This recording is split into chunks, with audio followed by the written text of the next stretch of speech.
నా పేరు లక్ష్మీ దుర్గా భవాని, కనకరాజ్ భార్యని నేను. ఇప్పుడు ఆయన పరిస్థితి అయితే చెప్పలేమంటున్నారు, ఎటు కాకుండా ఉంది. ఆయన ఉంటేనే మాకు అండగా ఉంటుంది. ఇప్పుడు ఆయన పరిస్థితి ఎలా ఉంది, మమ్మల్ని ఎవరు చూసి ఇవ్వాలనేది ఎవరు లేరు. ఆయనే మమ్మల్ని పోసిందాడు. ఏదో కష్టం మీద ఆయన బండి తెచ్చుకున్నారు. ఆ బండి కూడా సీల్ చేసేస్తాను, రద్దు చేసేస్తానని ఎస్సీ నాగరాజ్ అంట అతని పేరు. ఆయన చాలా దారుణంగా చేశారంట. హోంగార్డ్ అని అతను కూడా చాలా దారుణంగా చేశారంట. మేము బాధ చెప్పుకునేదే పోలీసులకి. పోలీసులు ఎంత దారుణంగా చెప్తే మేము ఇంకెవరికి చెప్పుకోము బాధ. ఇప్పుడు ఆయన పరిస్థితి చెప్పలేమని అంటున్నారు.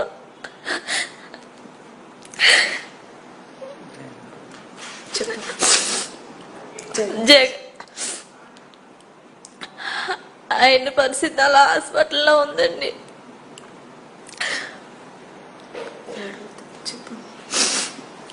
పోలీసులు ఎంత కఠినంగా ఉంటే అలాగండి. 3 రోజులు చిత్రహింసలు పెట్టారంట స్టేషన్లోను. ఆ రోజు ఆదివారం నైట్ చాలా ఇదిగా 5ంటికి తీసుకెళ్ళి 9-10 ఆ టైం వరకు కొడతానే ఉన్నారంట అతన్ని.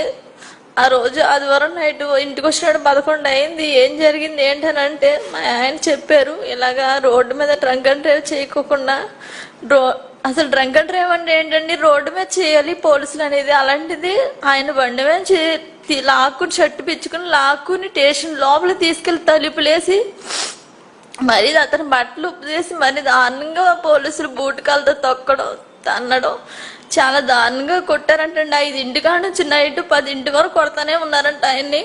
కొట్టేది కాకుండా మళ్ళీ అతను బెదిరింపులంట. నీ లైసెన్స్ ఏదో ఉందో అది రద్దు చేసేస్తాం, వ్యాన్ కూడా సీలేసేస్తాం అని అన్నారంట. నేను ఏం చేశాను సార్, అసలు నా మీద కక్ష ఏంటండి, వీడియో తీసినందుక కక్ష అన్నారంట. అన్నా సరే నీ అంతేంటో తేల్చేస్తాను అన్నారంట. అప్పటికి నేను గంట బట్టి ఫోన్ చేస్తే అసలు ఆ ఫోన్ ఆదినంలో పెట్టేసుకున్నారు. ఫోన్ ఎత్తలేదు. నాకు కంగారు పడి పక్కన అతనితో ఫోన్ చేస్తే అప్పటికి 10-11 ఆ టైంలో ఫోన్ ఎత్తారు. కానిస్టేబుల్ అంటే అతను ఎవరు పేరు చెప్పలేదు. ఇలాగా తనకు సంబంధించిన వాళ్ళు ఎవరైనా ఉంటే స్టేషన్ కాడికి రండి, ఏమీ కాదు డ్రంక్ అండ్ డ్రైవ్లో కొంచెం దొరికాడు, వచ్చి సంతకం పెట్టి తీసుకెళ్ళిపోండి అన్నట్టు చెప్పారు. కొట్టారు తిట్టారని చెప్పలేదు మాకు. మా తమ్ముడు వేరే కుర్రోడు వెళ్ళి తీసుకుని వద్దామని వెళ్ళేటప్పటికి చాలా దారుణంగా ఉన్నారంట ఆయన చూసి మా తమ్ముడు ఏడ్చాడంటండి. పోలీసుల దగ్గరికి వెళ్ళి ఎస్సీ దగ్గరికి వెళ్ళి ఏం జరిగింది ఏంటంటే, మీ బావ చేసేది వీడియో తీసాడంట, వీడియో తీసి పైగా పెడతాడంట, మా ఉద్యోగాలు పోతాయంట అని లేనిపోని అన్నీ పెట్టారండి ఆయన మీద. ఆ రోజు నైట్ సంతకం పెట్టి తీసుకొస్తే మళ్ళీ వెళ్ళి మా తమ్ముడు వెళ్ళి వ్యాన్ తాళము బండి అడిగారంటండి. ఎవరు రేపు రండి రేపు ఇస్తానని దారుణంగా మాట్లాడాడంట. నాగరాజ్ అతని పేరు నాగరాజ్ అంటండి, ఎస్సీ పేరు.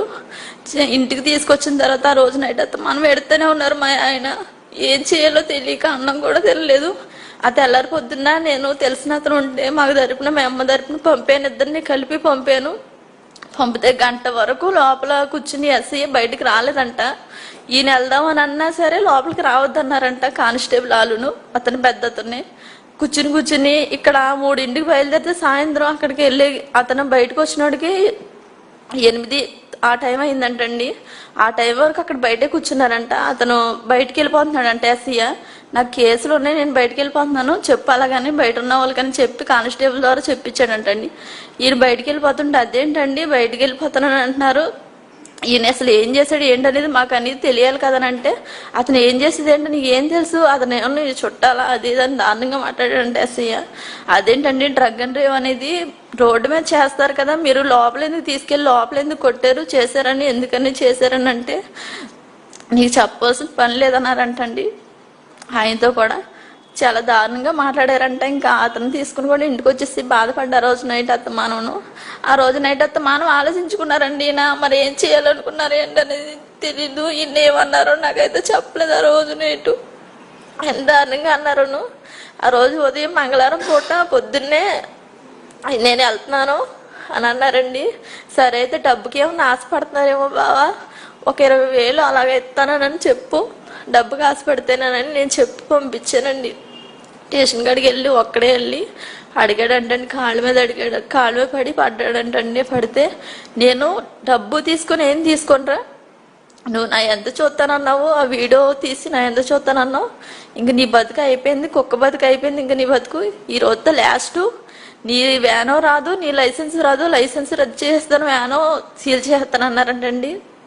అతను అనగానే ఏదైనా కంగారు వచ్చేసిందంటండి. మళ్ళీ కానిస్టేబుల్తో, పక్కనున్న కానిస్టేబుల్తోనూ లేనిపోని అన్ని కేసులు కొంచెం పక్కకు రారా అని అదంతా చెప్పించి లేనిపోని కేసులన్నీ వీడి మీద రుద్దిచ్చారని అన్నారంటండి. ఆయన ఏం చేశాడండి, లేనిపోని అన్ని కేసులు ఆడి మీద రుద్దిచ్చారా, ఇంక ఈడితే ఇక్కడితో అయిపోయింది, ఇటు బతుకు, రేపు పొద్దు నుంచి కుక్క బతుకు ఈడు బతుకు అని అన్నారండి. ఇంక ఈయనకి ఏం చేయాలో తెలియక కంగారు వచ్చేసి, అసలు నేను ఏం చేసిన ఎస్సీ గారండి, అసలు మీకు మాకు ఏమన్నా ఉందండి రాదు, అసలు నేను ఏం చేసిన వీడియో తీసినందుకేనండి ఇంత కక్ష, పోనీ వీడియో తీసిన తప్పు నాదండి అని అక్కడికి కాళ్ళ మీద పడ్డారంటండి.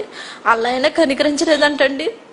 ఇంక ఈ జీవితం అయిపోయింది, ఈ రోజుతానికి గట్టిగా ఇదిగా చెప్పారంటండి. ఇంకా చాలా దారుణంగా బూతులు తిట్టారంట, చెప్పలేను నేను అసలు ఆ బూతులు.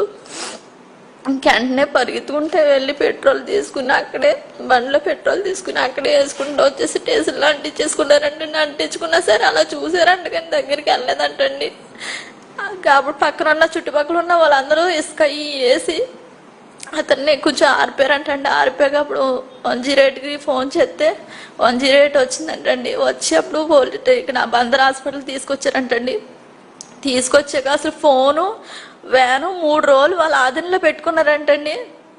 పెట్టుకుని ఈయనకి ఇలా కాలేక మంగళవారం పూట ఇతను జరిగాక మధ్యాహ్నం 12 ఆ టయానికి నాకు ఫోన్ వచ్చిందంటండి. మీ ఆయన అంట ఇలా అంటించుకున్నారంటండి అని ఆ 108లో ఉన్న ఆవిడ ఫోన్ చేసి చెప్పిందండి. అప్పుడు ఇచ్చారంటండి అలా అంబులెన్స్ వాళ్ళకి ఫోను చేసుకోమనని. ఆవిడ తీసి పోలీసు లాగా తీసి ఆవిడకి ఇస్తే ఆవిడ నాకు ఫోన్ చేసి చెప్పిందండి, ఇలాగండి ఇలాగ మీ ఆయన అంటించేసుకున్నారమ్మా, ఇలా బందర్ హాస్పిటల్ తీసుకెళ్తాం, తొందరగా రమ్మని ఫోన్ చేస్తే నేను వెళ్ళేటప్పటికి 1 గంట టైం అయిపోయిందండి. అప్పుడు వరకు కూడా ఫోన్ ఇవ్వలేదండి. ఆ అంబులెన్స్ వారు ఆ ఫోన్ చేయడానికే ఇచ్చారు, ఇంకా తర్వాత తీసేసుకున్నారు. ఓంగడ్డ అండి అతని పేరు, అతను పోలీస్ దగ్గర ఉంటాడంటండి ఓంగడ్డ, అతని దగ్గర ఫోన్లు పెట్టేసుకున్నాడు. మా ఆయన బుడ్డ ఫోన్ కూడా తీసుకెళ్లారు మంగళవారం, ఆ ఫోను ఈ ఫోను అతని దగ్గర పెట్టేసుకుని ఆ రోజు కూడా ఫోన్ ఇవ్వలేదు. నేను వెళ్ళిన తర్వాత 2 గంటలకి నన్ను చూపించారు. నాకు చాలా దారుణంగా ఇదిగా భయపడ్డాను.